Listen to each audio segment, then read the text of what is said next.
Ready to roll.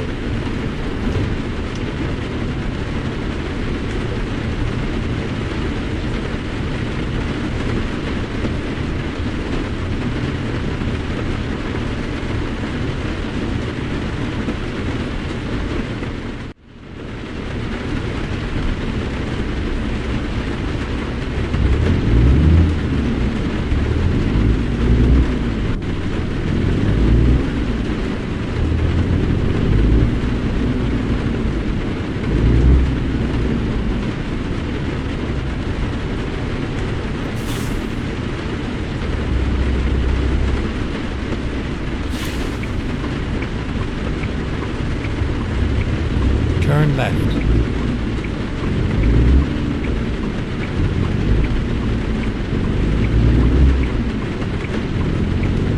Stay right, and then turn right. Turn right.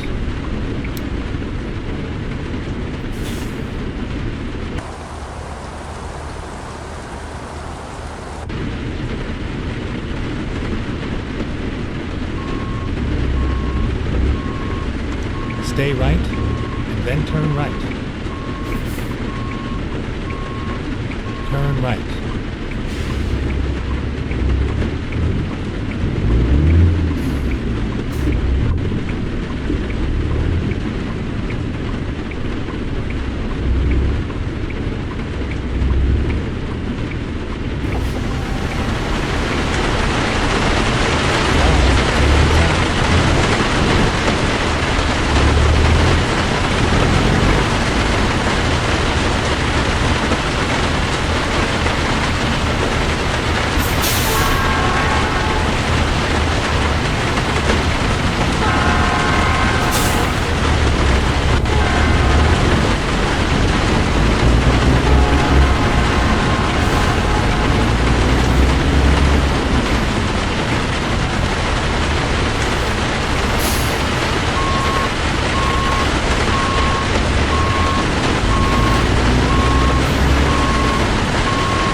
Turn left.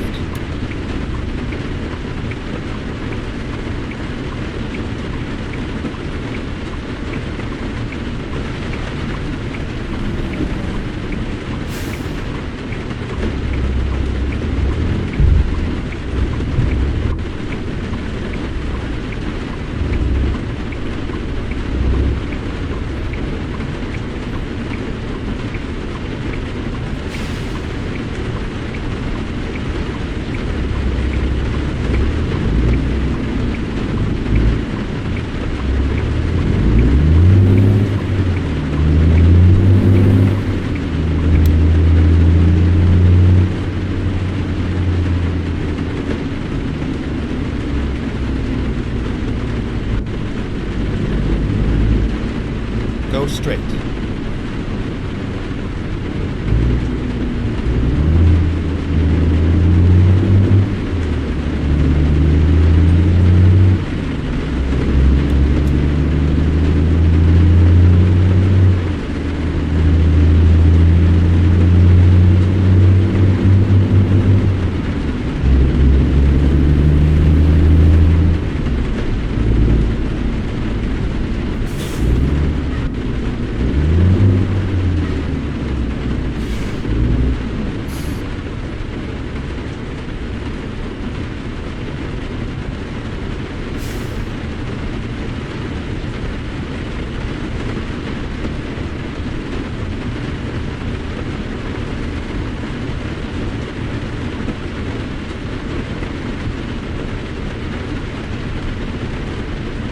Dangerous, and you respond by telling them everything they want to hear. Automatic please and appease self-preservation strategy that can sit right alongside fight, flight, or freeze in your nervous system, and it relies on a sort of sidelining of the self. There's this hyper-vigilant sort of attunement to the external environment with this idea that if I can meet your needs, solve your problem, right, make you happy, make you like me, whatever it is, then I'll essentially exist. It will be okay for me to be in the world. And yet, that unconscious strategy can make situations more dangerous. I'm Magna Chakrabarty, today on Point, the psychology of fawning. Stay with us. Go straight. Hello, I'm Chris Barrow with the BBC News. NATO and the EU have condemned Friday's violation of Estonian airspace by 3 Russian fighter jets. Estonia's defence minister called the 12-minute incursion unprecedented. The Russian aircraft were intercepted by NATO pilots. Joe Inwood reports. Once again, it seems Moscow is trying to test NATO to see how the military alliance will respond to the violation of its airspace. This was the 4th time this year that Russian jets had entered the skies above Estonia, but has been called the most brazen yet. It came just over a week since around 20 Russian drones flew over Poland and needed to be shot down. Estonia invoked Article 4 of the NATO treaty, calling urgent talks with its allies about how to respond. The reaction so far has been very supportive. In many ways, the most important reaction will be the one from the White House. President Trump told reporters he was waiting to be briefed on exactly what happened, but that he was not pleased. Russia's defense ministry has denied violating Estonian airspace. A federal judge in the US has thrown out President Trump's $15 billion defamation lawsuit against the New York Times newspaper with an unusually strong rebuke about its contents. Mr. Trump launched the legal action on Monday, accusing the paper of lying and smearing him, which it denies. The judge did not rule on the merits of the complaint, but criticised its 85-page length, which he said contained repetitive, superfluous and florid allegations. The UN Security Council has voted to reimpose sanctions on Iran that were in place before the 2015 nuclear deal. A proposal to continue sanctions relief received only 4 votes. Britain, France and Germany have accused Tehran of violating the agreement, which sought to ensure that Iran would never acquire or develop a nuclear weapon. America's ambassador to the UN, Dorothy Shea, told the Council that diplomacy with Iran could yet find a solution. Their return does not preclude later removal through diplomacy. More importantly, President Trump has continued to reiterate the United States' ongoing readiness for a meaningful, direct, and time-bound dialogue with Iran. Tehran says the decision to reimpose sanctions is unnecessary and unlawful. Venezuela has called for the United Nations to investigate recent US strikes on Venezuelan boats in the Caribbean Sea that have killed more than a dozen people. Washington has alleged the vessels were smuggling drugs. The Venezuelan defense minister described the strikes in international waters as an undeclared war. UN-appointed human rights experts have described them as extrajudicial executions. Reports in the US media say the Trump administration is seeking congressional approval to sell Israel around $6 billion worth of military equipment, including 30 Apache attack helicopters. BBC News.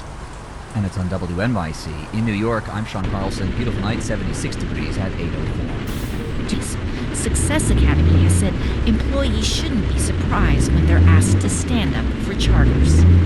A pending bill in Albany would force grocery stores and delivery apps to disclose whether they're marking up prices online, and grocers not happy about it. The bill would force the apps and grocers to say whether the prices are higher or lower online compared to on the shelves.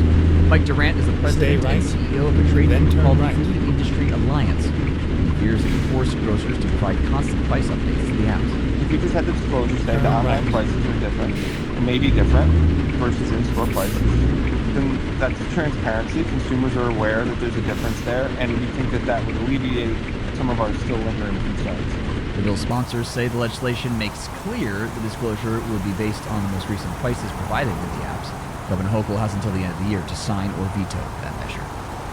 Really nice night out there, 76 degrees. We'll see lows in the low 60s overnight tonight. Cooler this weekend, high only about 75. Tomorrow afternoon on Sunday, high 72.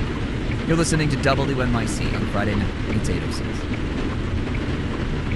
Jimmy Kimmel Live is no more. It's an Occam's razor situation. It's exactly what it looks like. What it looks like is a steaming soup of government intimidation spiced with gobs of media consolidation.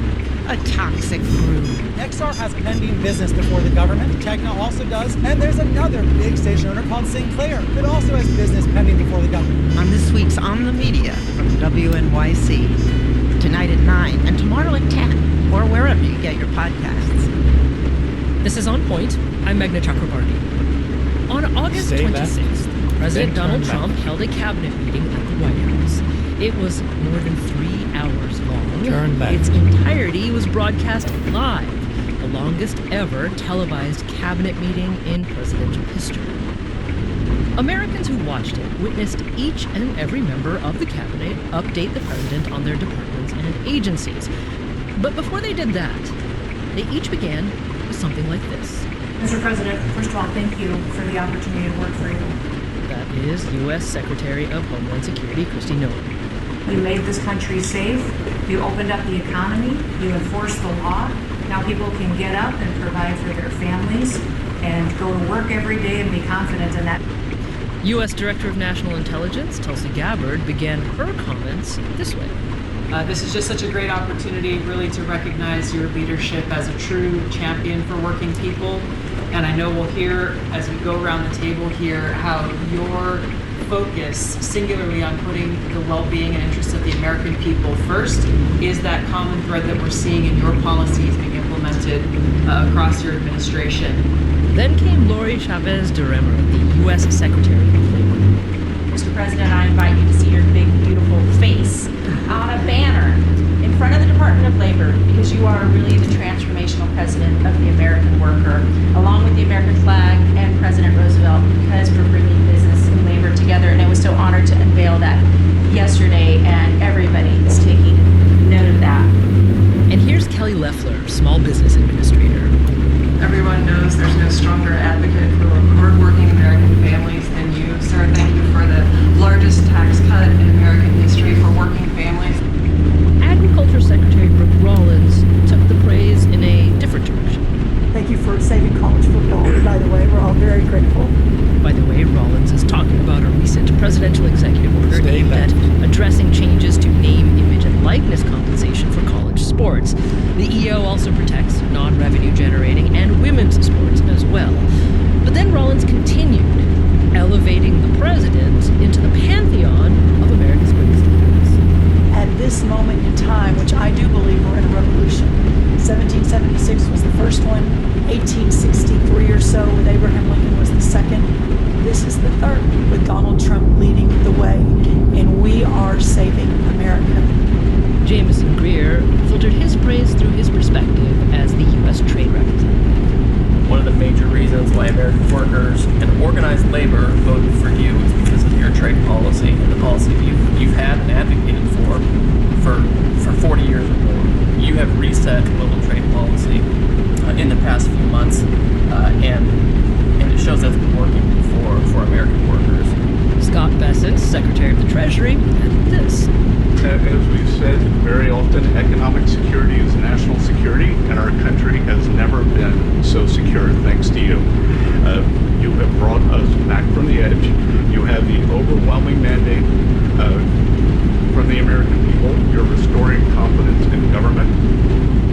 Secretary Pete Hegseth went on at length, describing his adoration for the Commander-in-Chief. From the troops, directly, which they ask me to say all the time, thank you for your leadership, for your boldness, for your clarity, for common sense, for providing a shield for the rest of us to put America first and to apply peace through strength.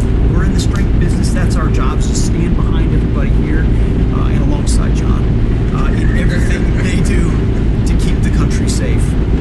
And here is U.S. Special Envoy to the Middle East, Stephen Witkoff, seemingly aiming to outdo every other cabinet member at the table. And there's only one thing I wish for, that noble committee finally gets its act together and realizes that you are the single finest candidate since the this Nobel Award was ever talked about to receive that award. Beyond your success is game-changing out in the world today, and I hope everybody one day wakes up and realizes that.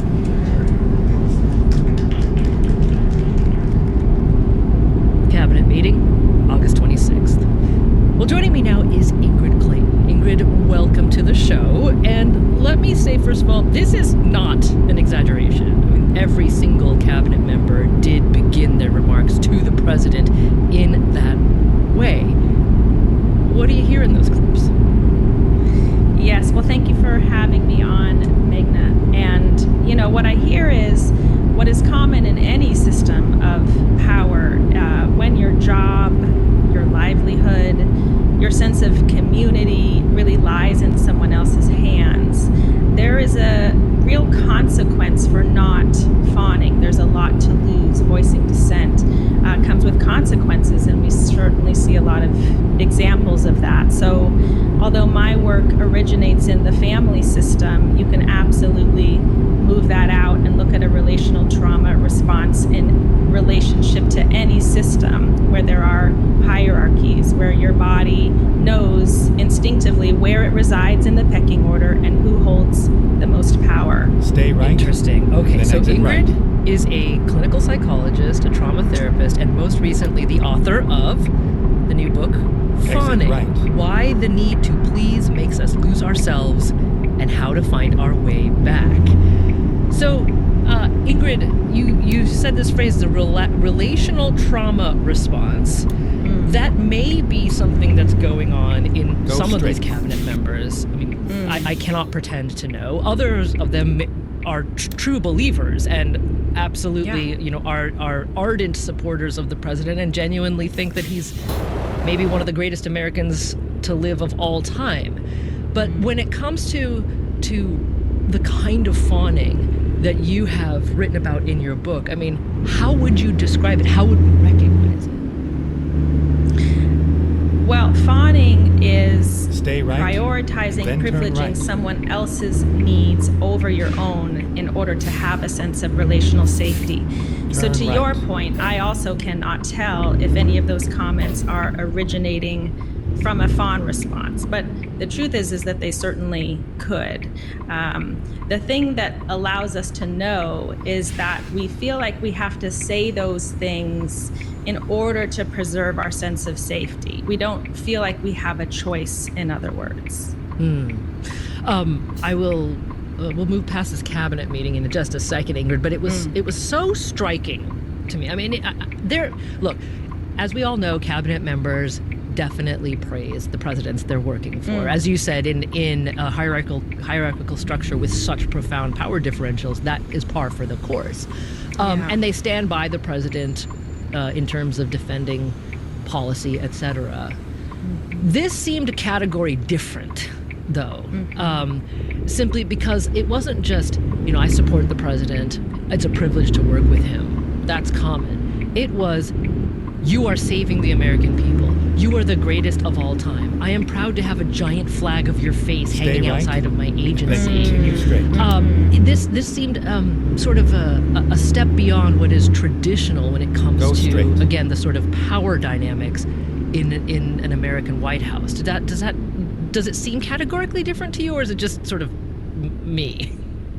No, I would agree with you. Yeah, I think there's also a sense of perhaps some unpredictability that invites even more of a fawning tendency that you really have to lean in hard with the alliance in order to preserve it. Okay, so then coming back to what you clinically described as fawning, like in more concrete terms, what are some of the symptoms that we recognize as fawning behavior?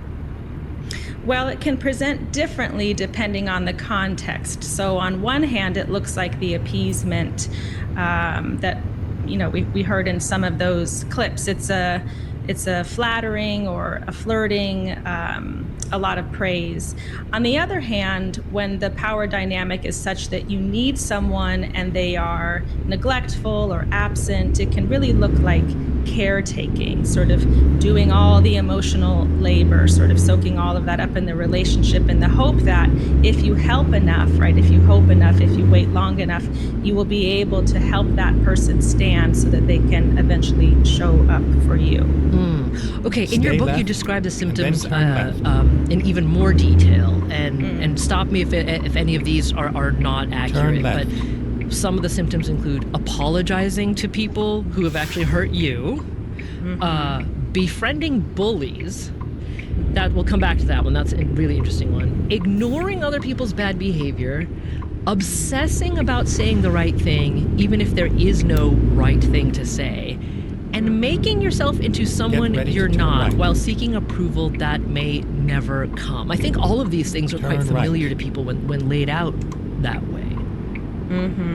Yeah, that covers a lot of it. There's a real conflict avoidance. We shapeshift to fit the situation. But I think what's important is to put this back in the context of what we know about trauma responses generally. So if we think about fight, flight, and freeze, a lot of my work in relational trauma is synonymous with childhood trauma, developmental trauma. So you think about a fight response, someone who is disempowered, or a child in this case, they can't fight back, right? We need our caregivers longer than probably any other species, literally, to survive. Similarly, the flight response, where are they going to run, right? They're probably going to be brought right back to the scene of the crime. So fawning is this really adaptive response that allows you to navigate the environments that you are in. It might sort of be the last house on the block, so to speak, but we still have to recognize it as preserving a sense of safety and self. That is the motivation. Yes, there is a cost, but we're not thinking about abandoning our larger values or sense of self. We're oriented towards the safety, right? We're oriented towards minimizing the threat. Okay. Well, let's just take a quick pause here because there's so much more to discuss in terms of how that threat orientation emerges and manifests itself in a fawning response. So we're speaking today with Ingrid Clayton. She's a clinical psychologist, trauma therapist, and a complex trauma survivor herself. And she's author of the new book, Fawning: Why the Need to Please Makes Us Lose Ourselves and How to Find Our Way Back. We'll be back in a moment. This is On Point.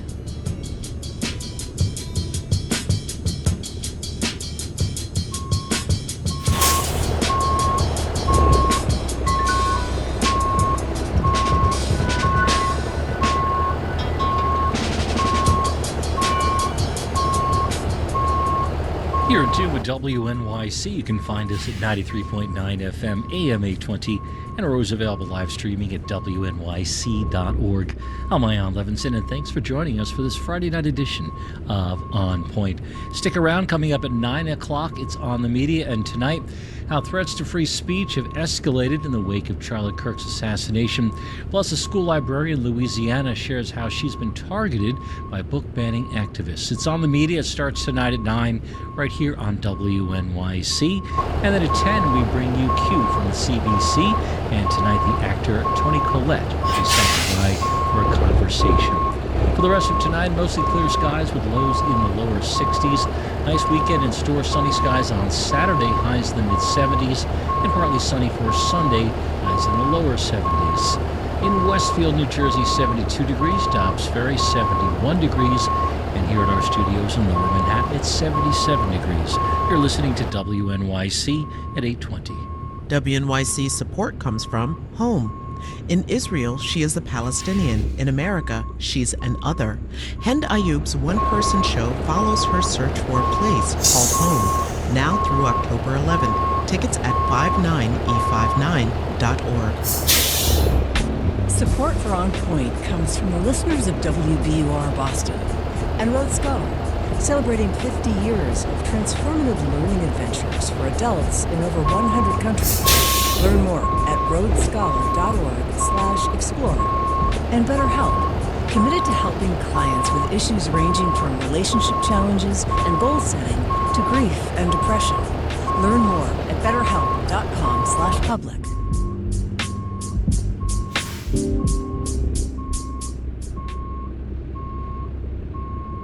You're back with On Point. I'm Meghna Chakrabarty.